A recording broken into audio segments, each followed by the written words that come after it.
Hey, Jared here. I want to tell you a bit about the free Zoom Facebook Live coaching call, question and answer call that's coming up.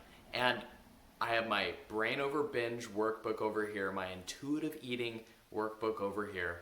And I'm going to be sharing with you just what it's like to deal with shame when you overeat and you feel shame and it's stuck in you and you just want to sleep all day and eat more.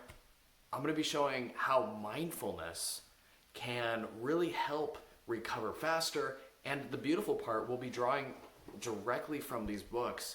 There are easy ways to practice mindfulness where you can catch a binge before it happens, where you can forgive yourself, where you can deal with some stress in different ways. So this call is me just being there to support you. I get that these times are tough. I get that there's probably more food in the house and that and that you're worried about not having all this food. So you got all these thoughts in your head. And for me, whenever I made a mistake back in the day, I'd beat the shit out of myself for like a long time. And this is shame. And I'd always have way too high standards. I'd always think that I was doing mindfulness wrong, that I needed to focus more. I had all these different misconceptions. And so I really want to just be there for you and give you a few practical pointers on what's been working for me, what I see working for clients. This is not a sales call. This is just a support call. It's just, what do I see working at an eating disorder center? What do I see helping people actually work? And in terms of not sitting down cross-legged and meditating for 10 minutes or 15 minutes a day, because that might be out of reach. That's not realistic. And what actually can you do?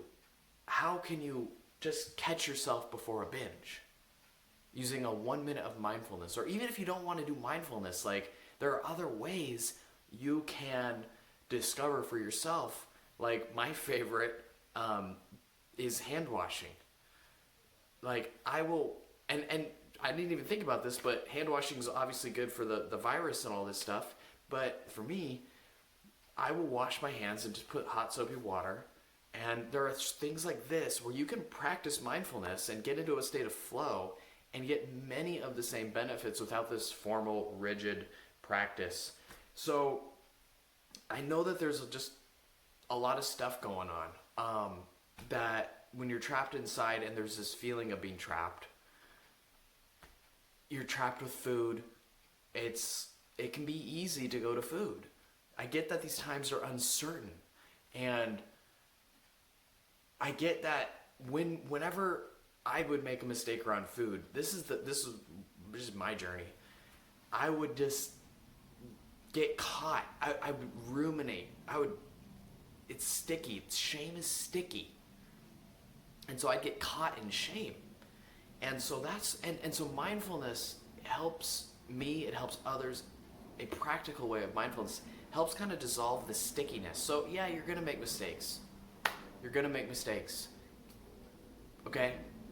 But the shame doesn't need to be there. And mindfulness can be a beautiful resource for you to use in these times of weirdness.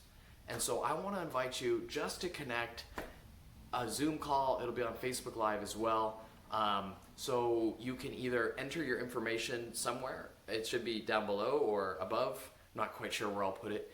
And you'll get an email reminder before it happens, or you can join the Facebook group and I'll put that in there as well. So, namaste. I'll see you soon. Stay calm and carry on. Peace.